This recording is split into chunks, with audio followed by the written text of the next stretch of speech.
우리 예수님께서 복음을 전파하려고 배를 타시고 디베라 바다를 건너가는 중이었어요. 근데 그때 식사 시간이 돼가지고 식사를 하려고 하는데 먹을 것이 없었어요. 육지 같으면 바로 뭘 사서 식사를 한다든가 할 수 있는데 배 아니라 살 수가 없었어요. 근데 배 안에 보니까 떡 하나가 있었어요. 그 떡을 놓고 제자들이 수근거리고 의논하기 되었어요. 제자들은 심각하게 의논하고 토론하고 생각하고 변론하며 책임 소재를 놓고 추궁하게 되었습니다. 우리 예수님께서는 심각하게 의논하고 토론하고 생각하고 변론하는 그 제자들에게 결론도 없는 그 의논, 왜 변론하느냐? 우리 주님이 책망을 하셨어요. 너희들이 왜 깨닫지 못하느냐? 지난 과거에 보리떡 5개와 물고기 2마리로 5,000명을 먹였는데 왜 그걸 모르느냐 그 말이에요. 아니 떡 7개로 4,000명을 먹이고도 남은 것이 7광주리가 남았는데 왜 그걸 너희들이 깨닫지 못하느냐. 그래서 우리 예수님이 책망을 하셨습니다. 그 말씀이 마태복음 8장 17절에서 21절까지 한번 읽어볼까요? 시작. 예수께서 아시고 이르시되 너희가 어찌 떡이 없으므로 수근거리냐. 아직도 알지 못하며 깨닫지 못하느냐. 너희 마음이 둔하여. 그 다음에 18절 시작. 너희가 눈이 있어도 보지 못하며 귀가 있어도 듣지 못하며 또 기억하지 못하느냐. 19절 시작. 내가 떡 5개를 5,000명에 떼어줄 때 조각 몇 바구니를 거두었느냐. 이르되 12이다. 20절 또 7개를 4,000명에 떼어줄 때에 조각 몇 광주를 거두었더냐. 이르되 7이다. 이르되 아직도 깨닫지 못하였느냐 하시니라 그랬어요. 그러면 왜 예수님과 함께 동거했던 그 제자들이 왜 예수님의 기적과 예수님의 기적을 깨닫지 못했을까요? 한마디로 표현하게 되면 예수님의 그 은혜를 잊어버렸기 때문이라는 사실이에요.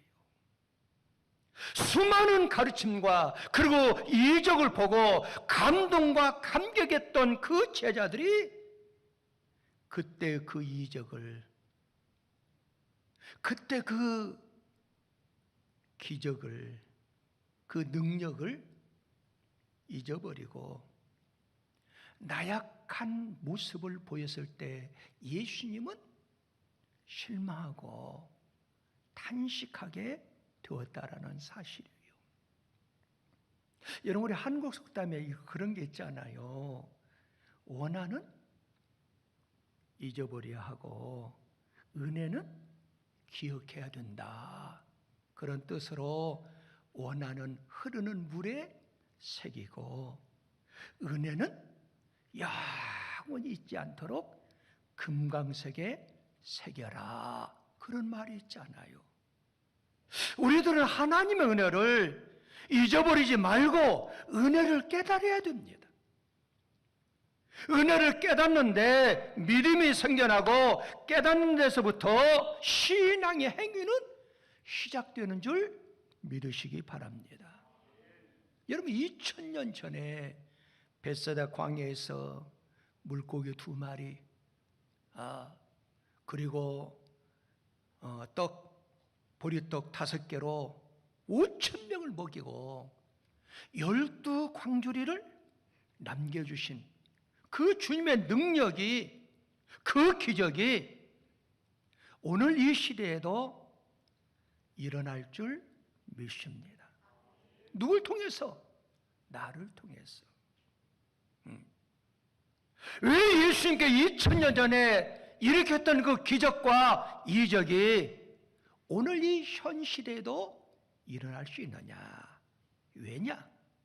그것은 우리가 믿는 주님은 믿음의 주요 온전케 하신 그 예수님은 어제나 오늘이나 영원토록 따름을 합시다. 동일하십니다. 동일하시다는 거예요. 2000년 전이나 100년 전이나 200년 전이나 어제나 오늘이나 영원하다는 거예요. 그 말씀이 히브리서 13장 8절에 보니까 예수 그리스도는 시작 어제나 오늘이나 영원토록 동일하시다 그랬어요. 이 말씀은 오늘 이 시대에도 따름을 합시다. 나를 통해서 기적은 일어납니다. 할렐루야. 그래서 여러분과 제가 이 시대에 예수님께서 2000년 전에 일으켰던 그 기적의 역사는 지금도 일어난다는 것을 깨달아야 되고 믿으라는 말씀이에요. 하나님의 능력과 기적과 은혜를 깨달았을 때 우리는 새로운 감동과 감격이 우리 심령 속에서 솟구치기 시작합니다. 거기에 능력이 있습니다. 아멘. 거기에 기적이 있습니다. 아멘. 승리의 비결이 있습니다. 아멘. 성공의 비결이 있는 줄 믿으시기 바랍니다. 그럼 구체적으로 오늘 이 시대에 우리의 삶 현장에서 기적의 역사를 일으킬 수 있는데 어떻게 일으킬 수 있냐 그 말이에요. 따라 말합시다. 확실한 믿음이 있어야 됩니다. 믿음이 있어야 돼요. 여러분 예수님의 삶의 그 여정을 가만히 보면은 능력과 기적의 삶이었어요. 그 삶의 여정이었어요. 그런데 예수님이 자라온 그 환경을 보면은 도저히 믿을 수가 없는 형편이었어요. 현실이었어요. 매우 가난한 환경이었고 보잘것없는 현실이었지만은 그 예수님은 우리의 뭐가 되셔요? 구원자가 되시고 생명이 되시고 메시아가 되었어요. 그분이 우리의 구원자라 그 말이에요. 근데 더 중요한 것은 예수님이 스스로 내가 메시아라는 의식을 가지고 살아갔어요. 그러므로 스스로 예수님은 어느 장소를 가든지 담대했어요. 대범했어요. 용기가 있었어요. 확실한 믿음, 신념이 우리의 일생을 좌우하게 됩니다. 여러분 성경에 보면은 나사로라고 하는 인물이 등장하잖아요. 그런데 이 나사로는 두 누나가 있잖아요. 마르다와 마리아가 있어요. 그런데 동생 나사로가 병에 걸렸어요. 그때 누나들이 예수님 앞에 사람을 보냈어요. 그리고 전달했어요. 사랑하는 사람이 병들었나이다 그랬어요. 이 말씀은 이 지구상에 예수님이 사랑하는 사람, 예수를 잘 믿는 사람도 병이 올 수 있다는 거예요. 환난이 올 수 있다는 거예요. 사랑하는 사람이 병들었나이다 그랬어요. 그런데 예수님은 바로 오시지 아니했어요. 시간이 지났는데 나사로는 죽어서 장례식을 치렀어요. 그때 예수님이 나사렛 무덤가에 오셨어요. 그리고 예수님께서 뭐라 하겠어요? 나는 부활이니 생명이니 나를 믿는 자는 죽어도 살겠고 살아서 믿는 자는 영원히 죽지 아니하리라. 그리고 더 중요한 게 있어요. 네가 이것을 믿느냐 그 말이에요. 뭘 심어주고 있어요? 확실한 믿음을 심어주고 있어요. 그 말씀 요한복음 11장 25절에서 26절 시작. 예수께 이르신 나는 부활의 생명이니 나를 믿는 자는 죽어도 살겠고 무릇 살아서 나를 믿는 자 영원히 죽지 아니하리니. 그 다음에 중요해요. 시작. 이것을 네가 믿느냐 그랬어요. 확실한 믿음을 요구하는 거예요. 믿음의 가치는 하나님의 자녀가 되는 기쁨이고 자유라고 말할 수 있어요. 그러므로 믿음은 집착이 아니라 감사와 자유예요. 믿음에는 마음의 실천이 있어야 됩니다. 하나님을 끝까지 신뢰하는 마음, 확신하는 마음이에요. 우리는 때때로 예수 잘 믿는 사람도 어려움이 와요, 환난이 와요, 시련도 와요. 근데 오히려 그 시련과 아픔 속에서 탄생하는 것이 있어요. 그게 뭘까요? 믿음이에요, 믿음. 하나님을 바라볼 수 있는 희망과 믿음이에요. 여러분, 믿음은 믿음의 길을 하나님과 함께 거룩하는 거예요. 믿음이라고 하는 것은 주님께 집중하는 것이에요. 우리의 구원자이신 예수님 우리의 삶에 맞아들이는 것이 믿음이에요. 여러분, 참된 믿음이 과연 뭘까요? 참된 믿음이라는 것은 조건이 없습니다. 하나님께 온전히 모든 것을 맡기는 것이 참된 믿음이고, 생명력 있는 믿음이라는 것은 과연 뭘까요? 이것은 하나님의 섭리를 믿고 따라가는 거예요. 우리 사랑하는 성도 여러분들, 여러분과 저는 하나님을 신뢰하고 우리 주님을 신뢰하고 따라만 합시다. 확실한 믿음을 간직해야 됩니다. 2000년 전에 일어났던 역사는, 기적은, 능력은 지금도 일어나고 있다는 사실이에요. 여러분들, 여러분과 저는 누구의 자녀예요? 하나님의 자녀예요. 할렐루야. 그럼 무엇으로 증표할 수 있느냐? 성령 하나님이 여러분과 저한테 인을 주심으로 인해서 증거가 됐어요. 그 말씀이 고린도후서 1장 22절에 보니까 이렇게 나와요. 그가 또한 우리에게 인치시고 보증으로 우리 마음에 성령을 주셨느니라. 이 말씀은 하나님께로부터 너는 내 자녀다, 성령으로 인을 주셨다는 사실을 기억하고, 이 확신 속에서 하나님을 신뢰하고 하나님을 믿기만 하면은 기적을 창출할 수 있는 주인공이 될 수 있다는 거예요. 우리는 하나님의 자녀입니다. 그래서 부유한 자들이에요. 풍성한 하나님의 축복을 받았다는 사실을 여러분과 제가 확신하고 믿고 그대로 행사를 하고 살아가야 돼요. 그럴 때 하나님의 크신 축복의 기적의 역사가 오늘도 일어날 줄 믿습니다. 그뿐만 아니에요. 하나님의 기적을 보길 원한다 하면은 매사에 전심전력, 따라 한번 합시다. 최선을 다해야 됩니다. 최선을 다해야 돼요.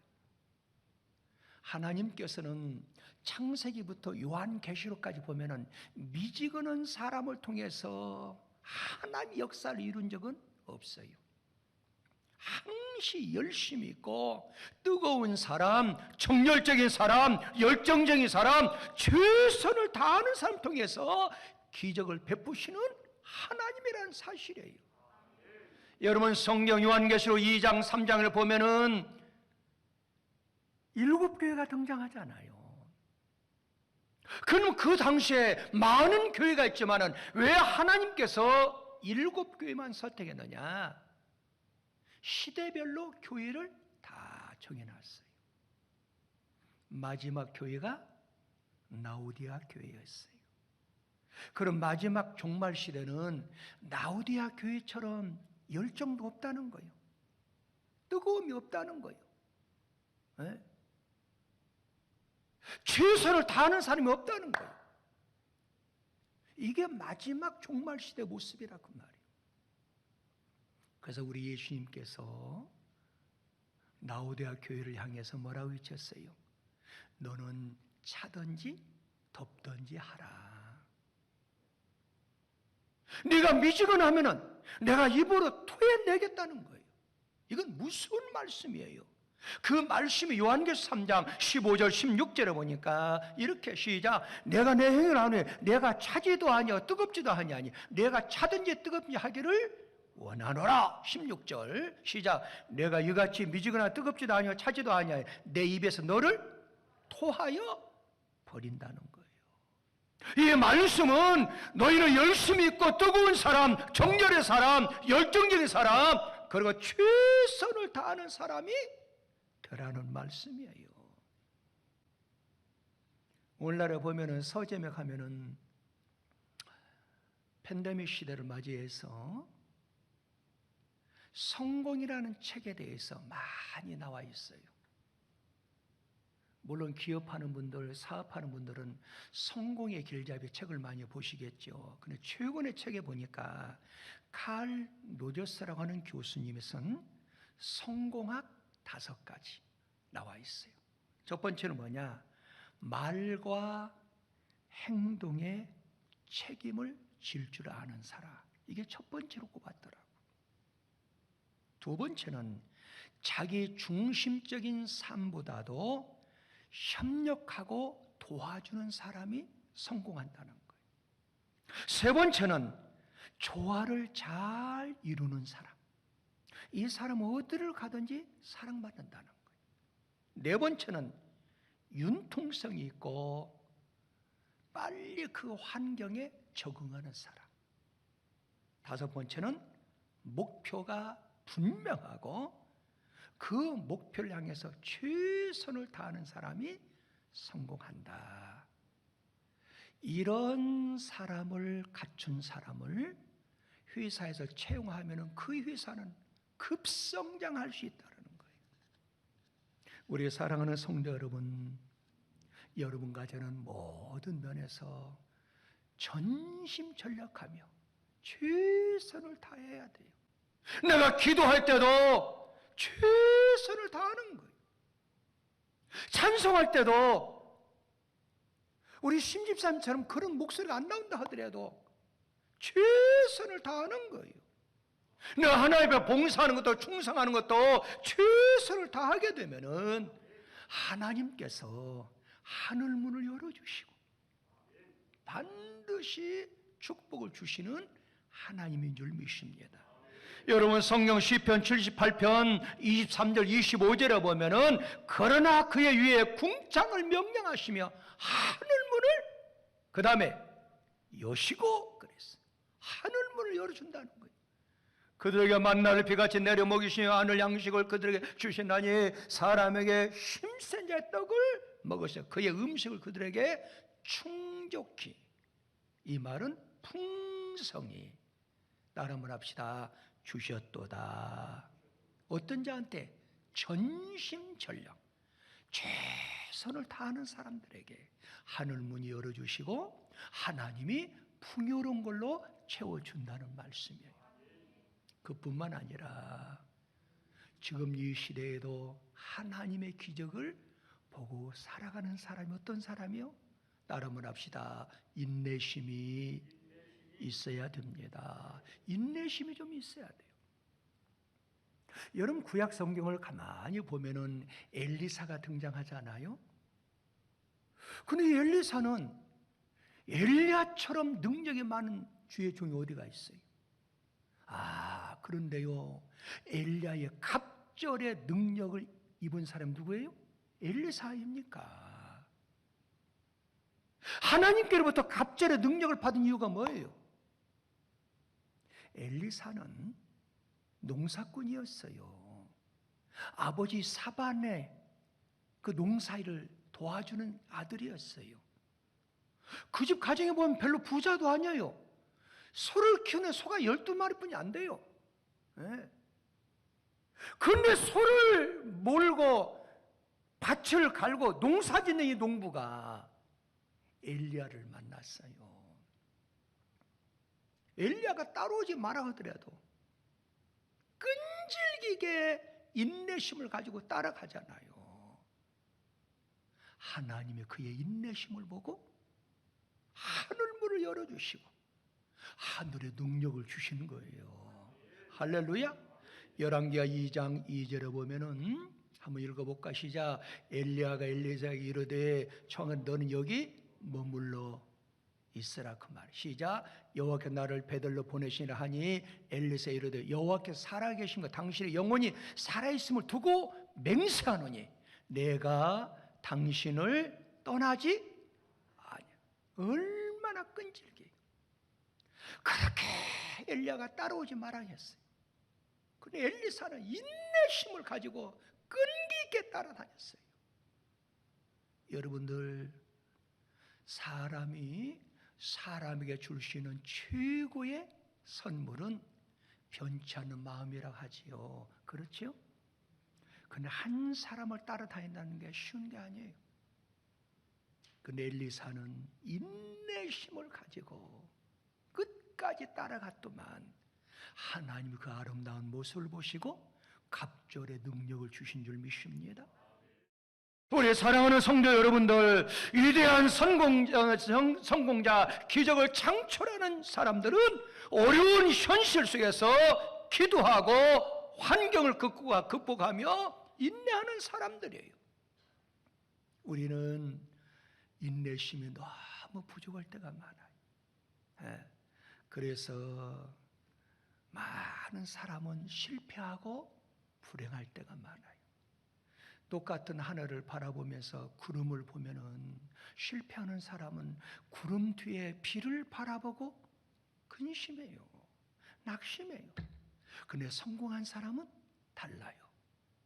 똑같은 하늘을 보고 구름을 보지만은 구름 뒤에 숨어있는 희망찬 태양을 보고 희망 속에서 살아가는 거예요. 마찬가지예요. 우리 사랑하는 성도 여러분들, 잘 인내하십시오. 현 시대에 코로나19를 통해서 무지막지하게 많은 사람이 오미크론 변이 바이러스, 아까 올라오기 전에 보니까 안양에도 1,000명이 넘었고 지금 10만 명이 지금 우리나라에 9만 명은 넘었잖아요. 9월 초에 오늘 발표한 거 보니까 9월 초에는 우리 한국 땅에 20만이 넘는다는 거예요. 그래도 두려워할 필요 없고